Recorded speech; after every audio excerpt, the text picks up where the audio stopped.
Today's lesson is do your future self a favor. Become a saver.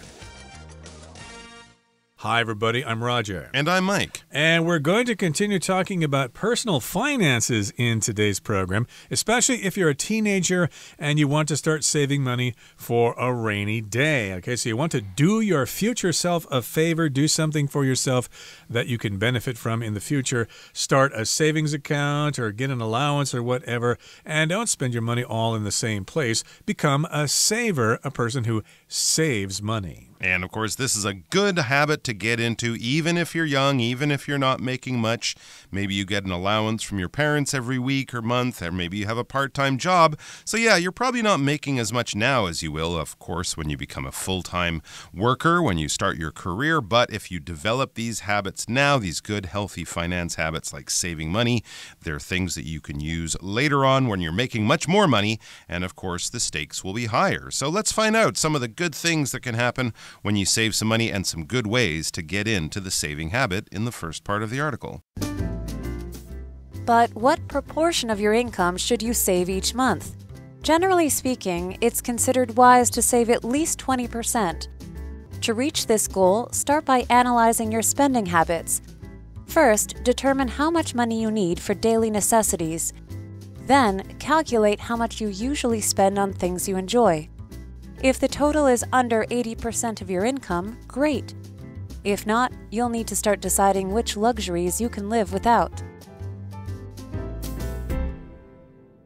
大家好，第一部分介绍动词 analyze， 它的意思是分析、解析。例如 The historian analyzes how the war influenced the artist's work. 该历史学家分析战争如何影响那位艺术家的作品。或者We used a computer to analyze the data. 我们用电脑分析了资料。下一个看到 determine 这个动词，表示确定、查明、找出、下定决心。例如 Investigators eventually determined the cause of the accident. 调查人员最后查明了这起事故的起因。或是 The police have determined the cause of the car accident. 警方已确定这起车祸的肇因。往后看到名词 necessity 指必需品，需要、必要。例如 Chocolate is not a necessity in your daily diet. 巧克力并不是你日常饮食的必需品。也可以说 Water is a basic necessity for all humans, animals and plants. 水是所有人类、动物和植物的基本必需品。接着介绍动词 calculate 表示计算、估算、估计。我们可以说Let's calculate how much money we spent last night. 让我们来计算昨晚我们花了多少钱。又或者说 The accountant will calculate the total expenses for the fiscal year. 该会计师将计算该财政年度的总开支。继续看到名词 luxury， 意思是奢侈的事物、奢华、奢侈。例如 A new computer is a luxury that I don't have the money for.一台新电脑是我没有钱买的奢侈品。再一句 This 5-star hotel offers the highest level of luxury and comfort. 这间5星级饭店提供最高等级的奢华与舒适。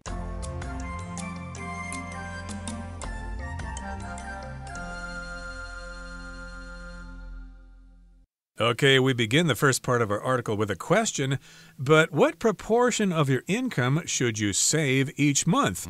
Now, of course, you get this money, you get this income from your part-time job or from your allowance, and you do need to spend that money. You do need to buy things that are necessary for your life or for entertainment. You want to go out with your friends and see a movie or have a meal or whatever. So you're not going to save everything, but you do need to decide on the proportion of the money that you save. Proportion is like a ratio, like is it 75% versus 25% or whatever. We use proportion a lot when we do artwork, for example. If you're going to do a drawing of someone, you need to figure out the proportion. How big is their head compared to their body or whatever? Which is bigger, which is smaller, etc. So that's the proportion or the ratio of the money. Yeah, how much should you save? 10%, 20%, half of it? Yeah, how much should you save? That's right. And since, of course, everyone makes a different amount of money each month, talking about the proportion proportion or the percentage makes a lot more sense than saying save $10,000.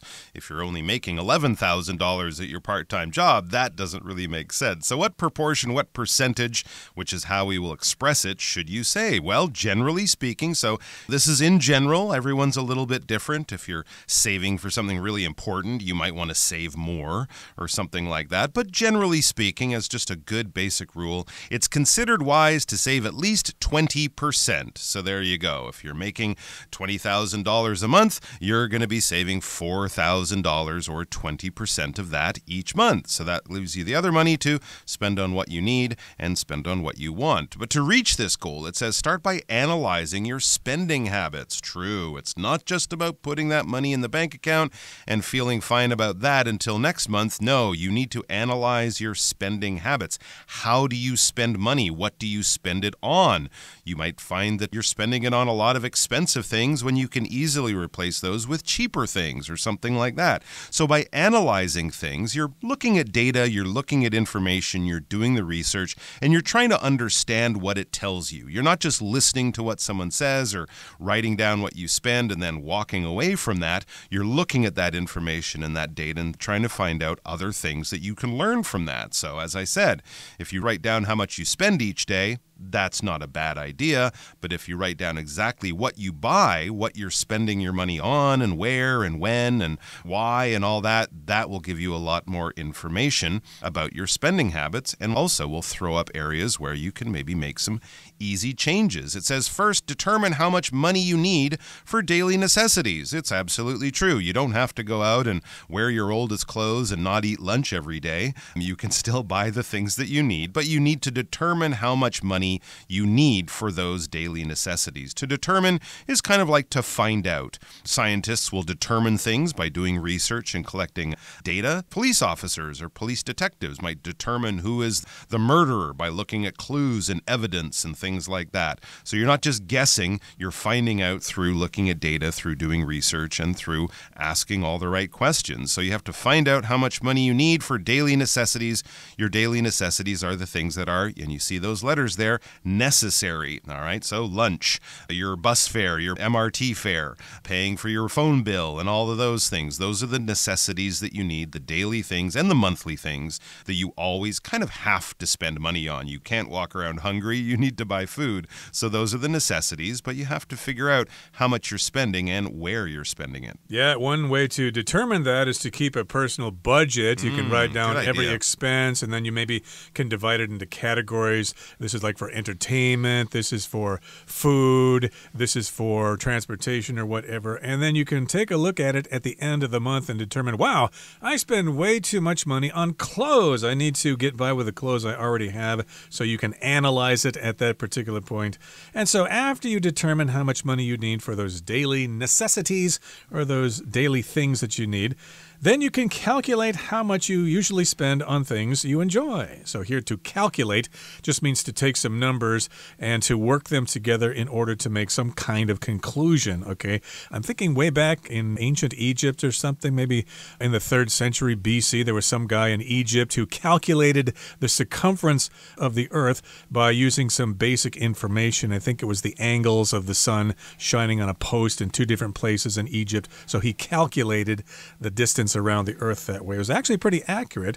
Not perfect, but it was pretty accurate. But yeah, to calculate means you just take some numbers in order to come up with some sort of solution. There you go. You do all the math. You do all that number crunching.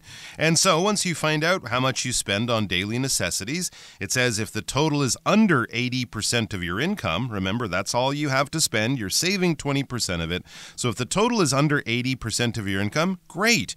It'll be easy for you to save that extra 20% because you're not spending 85 or 90% of your income. You're spending 80 or less, so 20%, that extra to save, should be no problem. But if you do find that you're spending more than 80% of your income, you're not going to be able to get that 20% off the top, so you need to change. It says, if not, if your total is over 80%, you'll need to start deciding which luxuries you can live without. You'll have to make savings. You'll have to make some cuts. And cuts to luxuries is probably better than making cuts to your phone bill or to your daily food or things like that. Because luxuries are things that are fancy and nice and things that you don't really need. When we see luxuries, we often would think of fancy brands like Louis Vuitton or Rolex watches or Mercedes-Benz cars or something like that. But it can also mean in a more general and often in a more sort of economic kind of term, things that you don't really need. So expensive movie date nights or dinners in restaurants that are quite expensive or things like that. So things that you don't need that you can easily live your life without, but people do it because it's nice. We like to pamper ourselves, treat ourselves well, spend a bit, go out with our friends. But you can find other ways to save and not spend money on these unnecessary extras, these luxuries. Generally that, as it says, we can live without. All right, let's go to the next part of the article. Once you've given yourself a savings target, you just have to stick to it. Admittedly, this isn't always as easy as it looks. After all, what happens if you're out shopping and something amazing but expensive catches your eye? One great tip is to just wait a day or two. More often than not, you'll realize you don't really want the item that badly, and that money can go into your savings instead. 第二部分看到副词 admittedly 表示诚然无可否认，可以说 Admittedly, the captain had never been in charge of such a large ship. 无可否认的，那位船长从来没有负责过这么大艘的船。也可以说 Kevin is admittedly interested in the girl, but he refuses to ask her out. Kevin 无可否认对那位女孩很感兴趣，但他拒绝约她出门。最后看到 more often than not 这个片语，指的是往往、通常、多半。举例来说It rains a lot in Keelung in winter, so more often than not, people carry an umbrella. 基隆冬天常下雨，所以人们往往会带把伞。或者 As our best player, Ryan easily scores goals more often than not. 身为我们的最佳球员 Ryan 多半能轻易得分。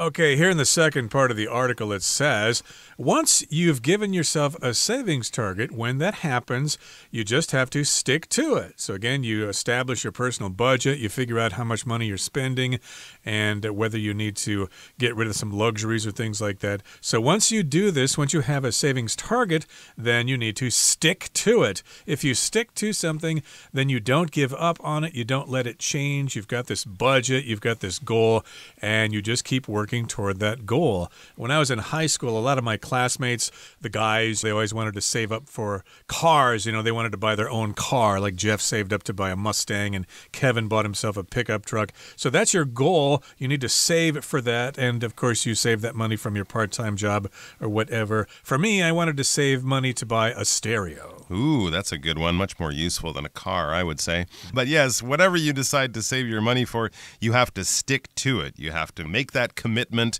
and not sort of break your promise to yourself. You don't just do it for a week. You have to do it for a long period. You need a lot of determination and a lot of self-discipline.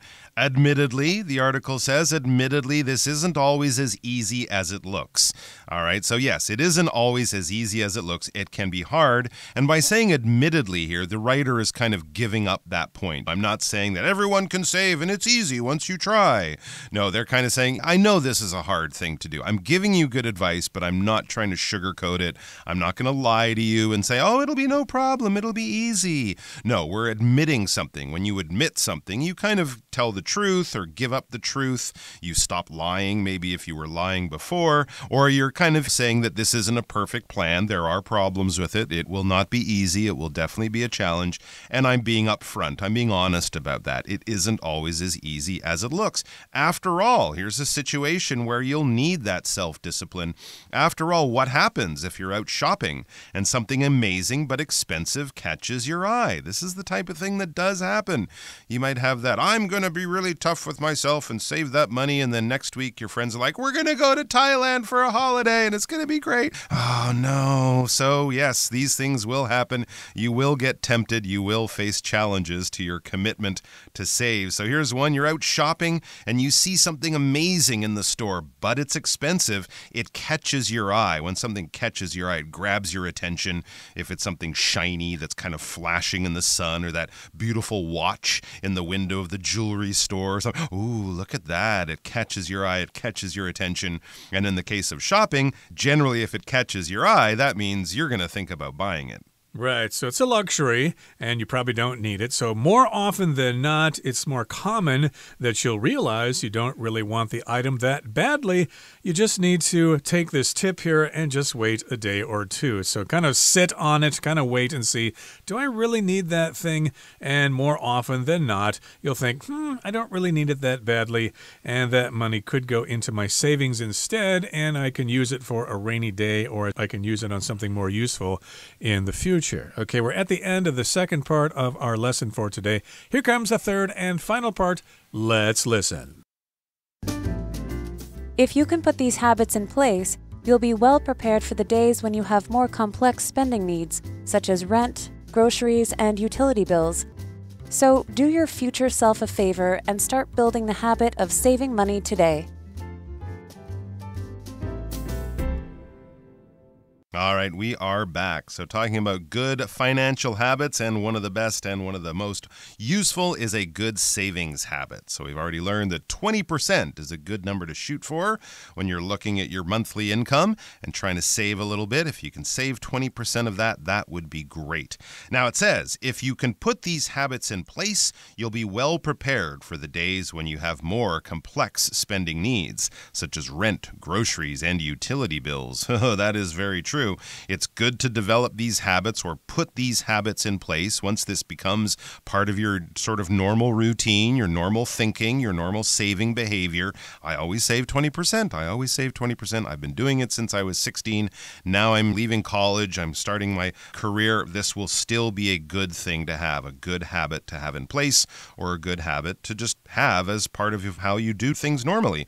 As it says, you'll be well prepared for the days when you have the days in the future when you have more complex spending needs. You'll be making more money when you're working, but you'll also be spending more money than you do often as a student.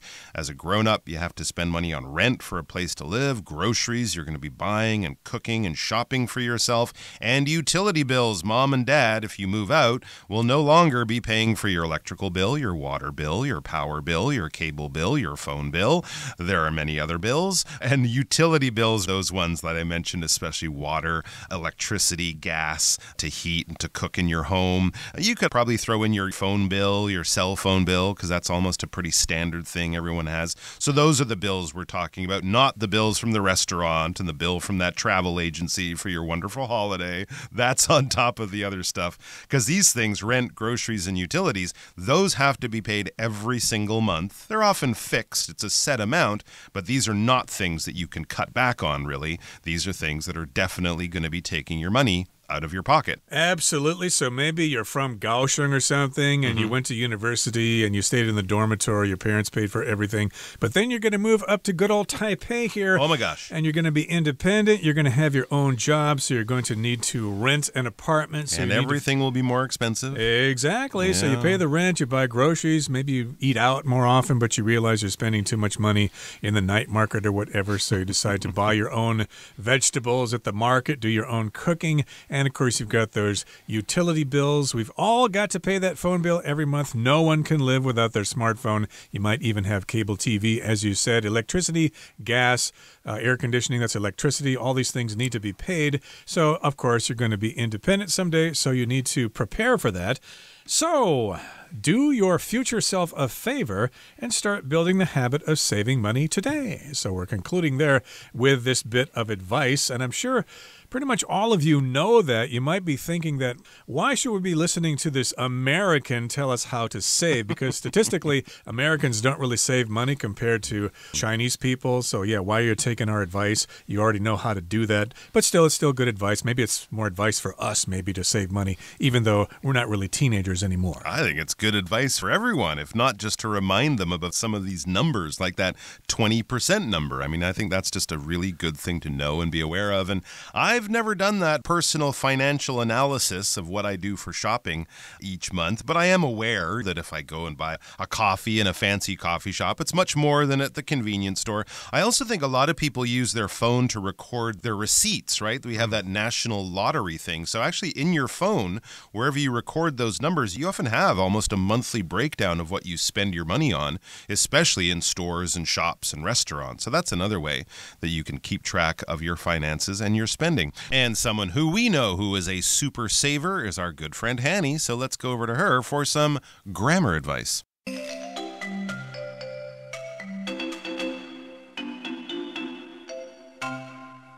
各位同学大家好，我是 Hanny。 我们来看今天的文法重点。课文第二部分提到，一旦你为自己设定了储蓄目标，只要坚持下去就行了。文中用到 stick to 表达坚持的语义。 stick 当动词本来有黏住、盯住的意思，那 stick to 就好像黏着、盯着不放。那用这个方式可以去联想到 stick to something 可以表达坚持、遵守、固守，可能像是坚持某个信念啊、原则、协议等等。而其中的 to 是介系词，后面要接名词或动名词。例如 A lot of people have a hard time sticking to a healthy, balanced diet. 很多人都难以坚持健康均衡的日常饮食。好，那有一个相关的常见用语是 stick to it， 这表示坚持下去，可以用来鼓励别人要坚持下去，不要轻易的放弃。我们这边也顺便补充两个鼓励的用语哦。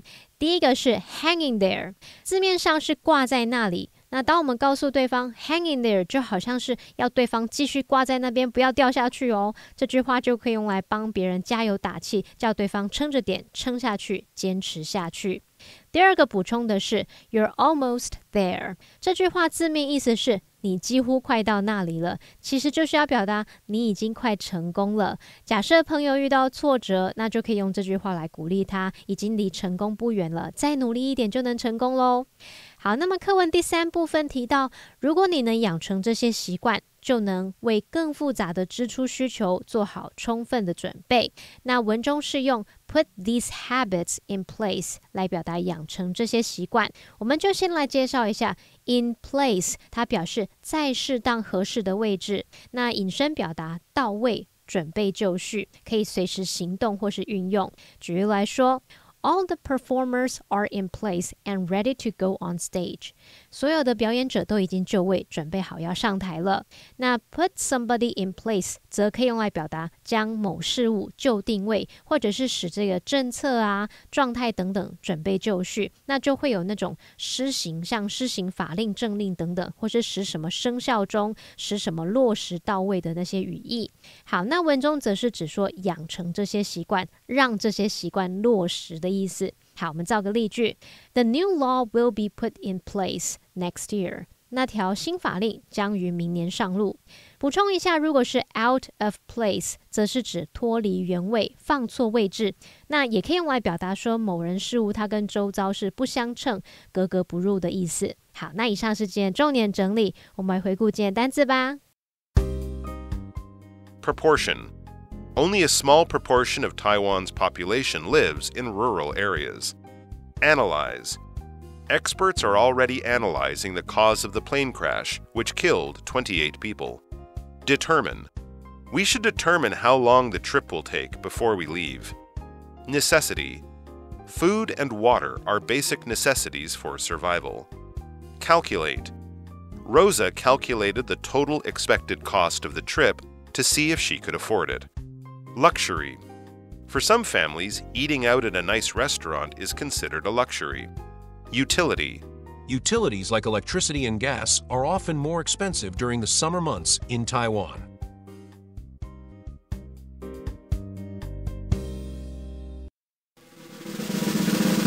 Discussion Starter starts now! Okay, so our discussion starter for today is, did you find any of the advice in the article useful? Why or why not? Yes, I found a lot of it useful, given that I sometimes do struggle to save. I do spend money on a few luxuries too often, but it is a great thing to know that 20%, that's what you should save. I think there is another number that I often remember, 30% is kind of what you should sort of put aside for your rent, right? So if you put the 30% aside for the rent that we're living, and then the 20% aside for what you're saving, now we've discovered, oh my gosh, half the money that I make every month is suddenly gone for where I live and for what I'm saving for in the future. So that really brings things into focus. Sounds like it indeed, but for me, no, I did not find any of the advice in the article useful because I'm a person who doesn't really spend too much money in the first place. I have rather simple needs. As you notice, Mike, I pretty much wear the same clothes, or I have worn the same clothes for the past 10 years. I don't really like new clothes. I don't want to buy an expensive car. I'm pretty much satisfied with my bicycle or whatever. I live a pretty simple life, so I don't really need to have a budget. Although I will admit, I think we spend too much time eating out at restaurants. We should probably do our own cooking. That's good advice both for your wallet and for your stomach. Well, that brings us to the end of another edition of our program, and please make sure you join us again next time. From all of us here, I am Roger. I am Mike. See you next time.